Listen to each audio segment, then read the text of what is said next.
Waidin an tríú lás fiche de bhí Feabhra 2011, chua Esra Uyrun riamh gan riamh, héiste a baile ag glúndalcáine ágáil.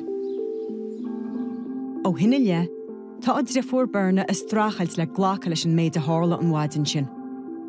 Tá an dábhlíon déag sin caite go cráite aice, I gcéir a freagraí áil ar cheistena a déitach símlas ó thuirte.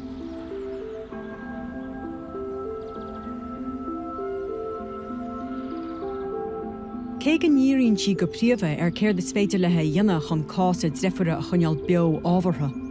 Bíonn ar chamá breanú siar, asú le leideannaí nua áil.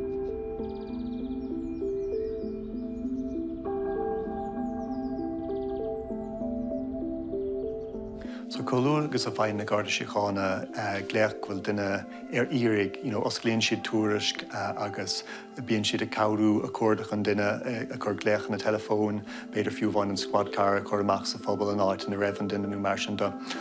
Ar an mórgóir is iad na daoine lochlach, daoine ógan nó daoine le feibhnadach iad féinnig acu a héan ar iarraidh. Ach sa chásan, níor en fáin éachair cad na héamh gur dhiimigh sí, so bíonn an búirt san anna bhór maiir sin.